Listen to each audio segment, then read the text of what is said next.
আসসালামু আলাইকুম, সাদ আইটি একাডেমিতে আপনাকে স্বাগতম। তো গত ভিডিও পর্বে আমরা জেনেছি যে একটা ফাইল কিভাবে ক্রিয়েট করতে হয়, একটা ফোল্ডার কিভাবে ক্রিয়েট করতে হয়, ফাইল কিভাবে সেভ করতে হয়, এডিট করতে হয়। এছাড়াও পেইন্ট টুলসের বিভিন্ন কাজগুলো আমরা দেখেছি এবং পেইন্ট টুলসের সাথে পরিচিত হয়েছি। তো আশা করি গত ভিডিও পর্বতে যারা আপনারা দেখেছেন নিশ্চয়ই এই বিষয়গুলো বুঝতে পারছেন। তো এই ভিডিওতে আমরা যেটা জানবো যে একটা বিভিন্ন ধরনের যে ইন্টারনেট ব্রাউজিং আছে এই ব্রাউজিং সম্পর্কে এবং কম্পিউটারের কনফিগারেশন সম্পর্কে জানবো।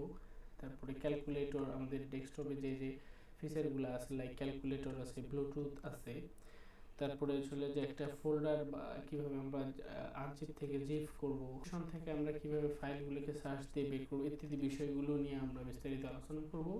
তো চলেন শুরু করা যাক।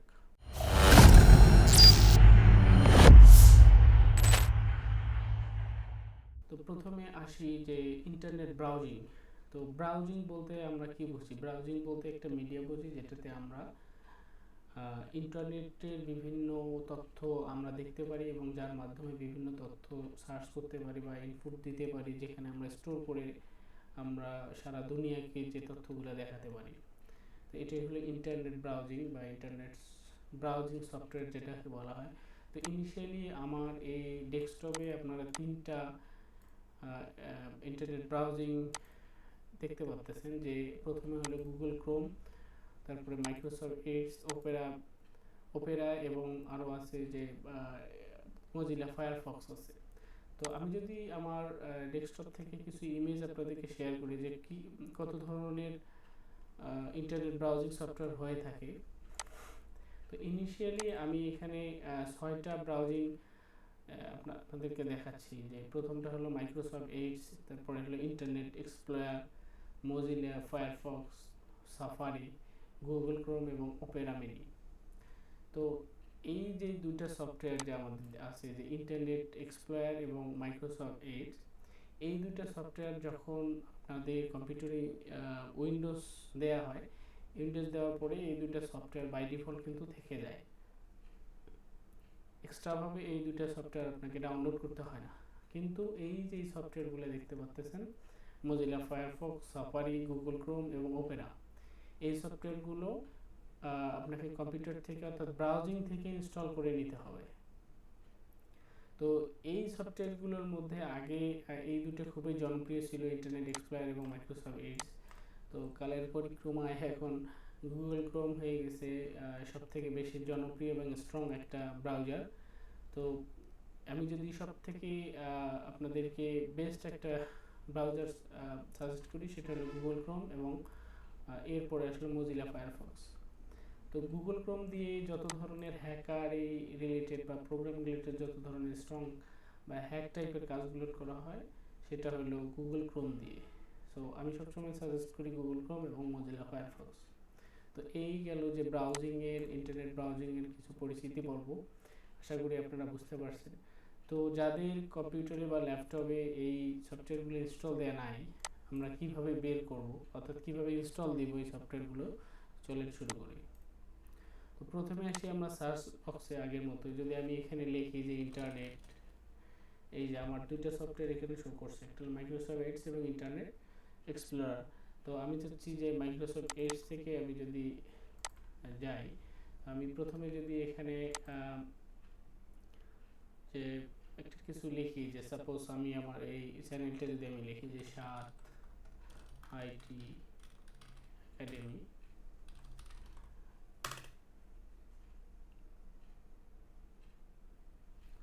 তো আপনারা দেখতে পাচ্ছেন যে আমার প্রথমেই এই চ্যানেলটি শো করছে, সাদ আইটি একাডেমি, এবং ভিডিওগুলো শো করছে। তো একটা ইন্টারনেটে আমরা যখন কোনো কিছু সার্চ দিই, আমার কিন্তু এখানে লেখা আছে অল, তার মানে এই যে নিচের যে বারে যে অপশনগুলো দেখা যাচ্ছে, এখানে সব ধরনের, এগুলো কিন্তু সব ইন্ডিভিজুয়াল কিছু অপশন দেওয়া আছে, যেমন chat, image, video, maps etcetera দেওয়া আছে। তো আমি যেহেতু ওয়াল প্রেস করছি, অর্থাৎ ইন্ডিভিজুয়ালি এগুলো না করে এগুলো সবগুলো আমার নিচে কিন্তু শো করছে। এরপরে আমি যদি শুধু ইমেজে যাই বা চ্যাটে যদি যাই, যে চ্যাটে কি কোনো অপশন আমার দেয়া আছে কিনা, যে এই মুহূর্তে যেহেতু দেয়া নাই, শো করতেছে না। আমি যদি ইমেজে যাই, যে এই স্যাড আইটি একাডেমি নামে কোনো ইমেজ আছে কিনা।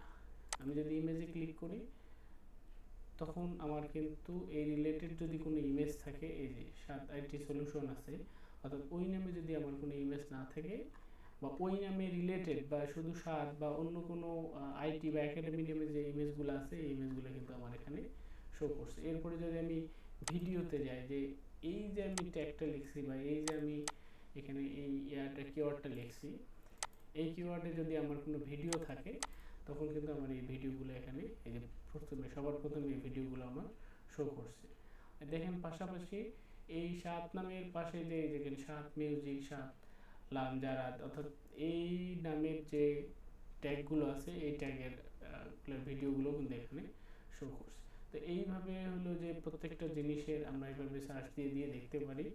তো এগুলো যদি আপনারা প্র্যাকটিস করেন আশা করি বুঝতে পারবেন যে একটা ট্যাগ বা গুগলে কোনো কিছু সার্চ দেওয়ার পরে আমাদের কোন জিনিসটা দরকার হয়। সো এখন যাচ্ছি আমরা যে কিভাবে একটা সফটওয়্যার আমরা ইনস্টল করব। সাপোজ আমরা চাচ্ছি যে গুগল ক্রোম আমরা ইনস্টল করব। তো আমি যদি এখানে আমরা প্রথমে আমাদেরকে ব্রাউজারে এসে লিখতে হবে ডাউনলোড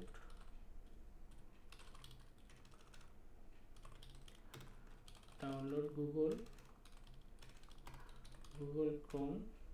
এই যে নিচে কিন্তু অনেকগুলো শো করছে। তো যেহেতু আমার জানা আছে যে আমার এই ডেস্কটপ এখানে উইন্ডোজ 10 ইউজ করা হয়েছে এবং 64 বিট, সো আমার এটা দরকার, আমি এটাতে ক্লিক করতেছি। এই যে আমার নিচে অনেকগুলো শো করছে ডাউনলোড গুগল ক্রোম। তো আমার যেহেতু আমি চাচ্ছি যে ইনস্টল করতে, সো আমি চাই যে অফিসিয়াল এদের ওয়েবসাইট থেকে আমি আমার এই গুগল ক্রোম ব্রাউজারটা ইনস্টল করব। আমি যদি এই ডাউনলোডে ক্লিক করি দেন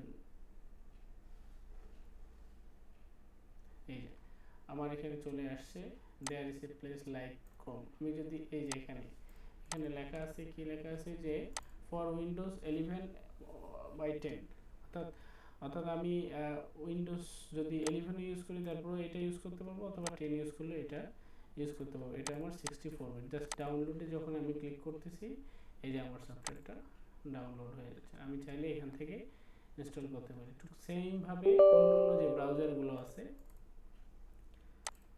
অন্যান্য ব্রাউজারগুলো আপনি ইনস্টল করতে পারেন। আপনি যদি দেখেন যে ডাউনলোড ফায়ারফক্স, এই যে ফর উইন্ডোজ 10 64 বিট, এই যে মোজিলার যে অফিসিয়াল ওয়েবসাইট আছে এই ওয়েবসাইট থেকে সবসময় ট্রাই করবেন যে সব ধরনের সফটওয়্যার ইনস্টল দেওয়া, অর্থাৎ যে সফটওয়্যারটা ইনস্টল দিবেন সেই ওয়েবসাইটের অফিসিয়াল পেজে গিয়ে ইনস্টল করবেন। এই যে আমি চাইলে এভাবে সব ধরনের সফটওয়্যারগুলো এখান থেকে ইনস্টল দিতে পারি। ডাউনলোড ফায়ারফক্সে ক্লিক করলে আমার সফটওয়্যারটা ইনস্টল হয়ে যাবে। তো আশা করি এই জিনিসটা আপনারা বুঝতে পারছেন। তো এরপরে আসি আমরা যে কম্পিউটারের যে কনফিগারেশনটা আমরা কিভাবে দেখব, যে একটা কম্পিউটারের কনফিগারেশন কিভাবে চেক করে। তো আমার যে দিস পিসি আছে এই দিস পিসিতে জাস্ট ক্লিক করে আমি মাউসের লেফট বাটন প্রেস করে যদি প্রপার্টিসে ক্লিক করি, দেখেন প্রপার্টিসে ক্লিক করার পরে কিন্তু আমার এই যে ডিভাইস নেম, এখানে আমার প্রসেসর কি প্রসেসর ইউজ করা হয়েছে, কত জিবি আমার র্যাম আছে, এখানে device name, product ID, system, এই যে আমার কত বিট, আমার সব ধরনের ডিটেলস কিন্তু আমি দেখতে পাচ্ছি। এছাড়াও আমি দেখতে পাচ্ছি যে আমার এটা কি কত উইন্ডোজ কত দেয়া আছে, এডিশনটা কত, ভার্সন কত, ইনস্টল কত তারিখে আমার দেয়া হয়েছে, এভরিথিং আমার কিন্তু এখানে শো করতেছে। তো আশা করি এই জিনিসটা আপনারা বুঝতে পারছেন। আর এরপরে যদি আমরা আসি যে আমাদের অনেক সময় কিছু হিসাব নিকাশ করতে হয়, তো সেক্ষেত্রে আমাদের ক্যালকুলেটর দরকার হয়। তো আমরা চাইলে এখান থেকে ক্যালকুলেটর জাস্ট যদি আমরা এই সার্চ বক্সে যাই, সার্চ বারে যদি লিখি জাস্ট ক্যালকুলেটর, যেমন চলে আসছে।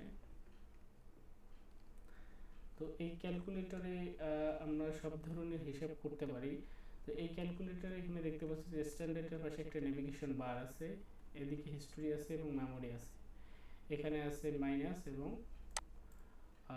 এটা আপনাকে এটাকে ছোট করতে পারেন অথবা বড় করতে পারেন।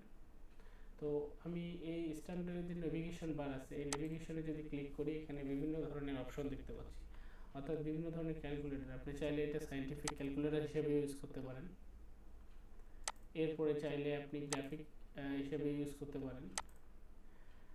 এছাড়া এই আরও দুইটা ফরম্যাট আছে, আপনারা এগুলো যার যেটা দরকার হয় আপনারা এভাবে এখান থেকে প্র্যাকটিস করতে পারেন।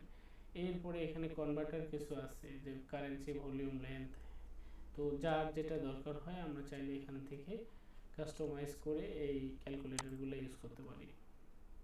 তো আশা করি এই ক্যালকুলেটর সম্পর্কে আপনি বুঝতে পারছেন, বা কীভাবে বের করবেন, বা সায়েন্টিফিক ক্যালকুলেটর কীভাবে আপনি সিলেক্ট করে কাজ করবেন সায়েন্টিফিক ক্যালকুলেটরে।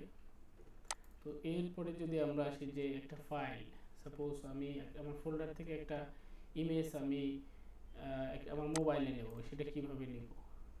সেটা নেওয়ার জন্য সাপোজ আমি এই যে আমার এখানে কিছু ইমেজ আছে, সাপোজ এই ইমেজটা আমি সেভ করবো, বা এই ইমেজটা আমি আমার মোবাইলে নেব। জাস্ট এই ইমেজে ক্লিক করে মাউসের লেফট বাটন যদি আমি প্রেস করি,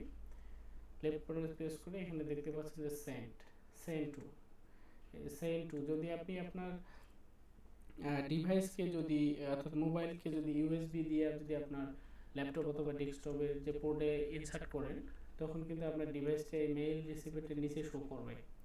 আপনি চাইলে সেন্ড টু থেকে ডিরেক্টলি এখান থেকে মানে জাস্ট ক্লিক করলে হবে আপনার যে ফোনের যে লোকেশন অথবা ফোনের নামে। যেহেতু আমরা এখানে ফোনে আমরা চাচ্ছি ব্লুটুথ দিয়ে, জাস্ট আবারও বলতেছি, জাস্ট ইমেজটা ক্লিক করে সেন্ড টু অপশনে গিয়ে এই যে ব্লুটুথ ডিভাইস, এখানে একটা ক্লিক করলে আপনার ডিভাইসে যদি ব্লুটুথ অন করে থাকেন তখন আপনার ডিভাইসটা এখানে আসবে। দেন নেক্সট করে আপনি আপনার ইমেজটা আপনার ফোনে নিতে পারেন। তো এভাবে আপনি একটা ইমেজকে এভাবে করে নিতে পারেন। তো এরপরে যদি আমরা আসি যে একটা ফাইলকে আমরা কিভাবে জিপ ফাইল করব, অথবা ফাইলটাকে আমরা কিভাবে এক্সট্রাক্ট করব একটা জিপ ফাইলকে। তো জিপ ফাইল হলো যে আসলে অনেকগুলো ফাইলের একটা কম্বিনেশন, অর্থাৎ আপনার ধরেন যে আপনার 5 জিবির একটা ডকুমেন্ট আছে, আপনি চাচ্ছেন ওইটাকে জিপ করে কোথাও ট্রান্সফার করতে।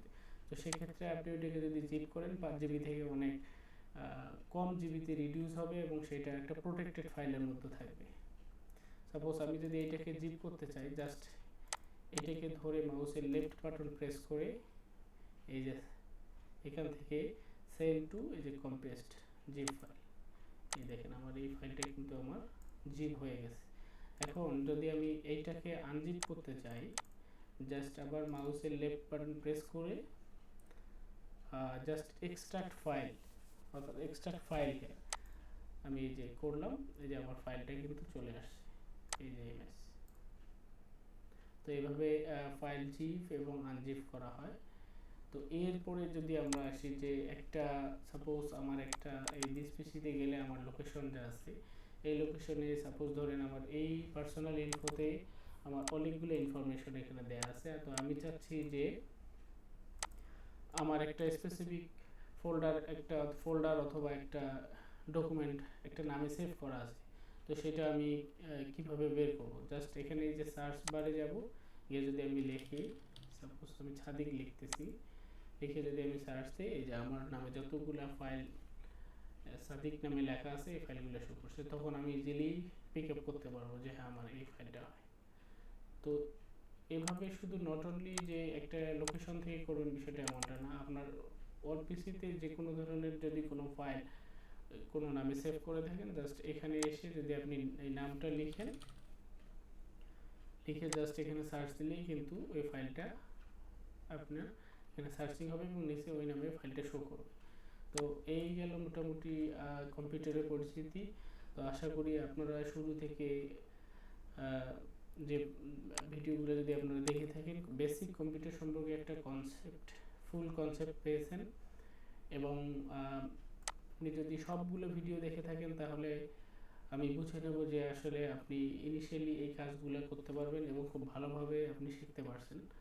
এবং শুধু ভিডিও দেখলেই হবে না, নিজেকে প্র্যাকটিস করতে হবে।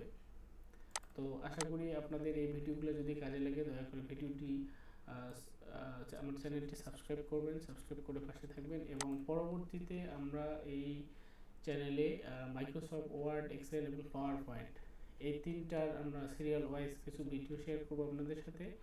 আশা করি এই ভিডিওগুলো আপনাদের কাজে লাগবে, যেহেতু আমরা বেসিক কাজগুলো জানি যে একটা ফাইল কীভাবে ক্রিয়েট করতে হয়, ফাইল সেভ করতে হয়, কোন লোকেশনে সেভ করতে হয়, কাট করতে হয়, কপি করতে হয়। এখন আমরা টাইপিংয়ে চলে যাব, অর্থাৎ অফিসিয়ালি যে কাজগুলো আমাদের খুব বেশি দরকার পড়ে সেই কাজগুলো আমরা করব। আশা করি আপনারা আমাদের সাথেই থাকবেন। তো পরবর্তী ভিডিওটি দেখার জন্য আমন্ত্রণ রইল। আল্লাহ হাফেজ।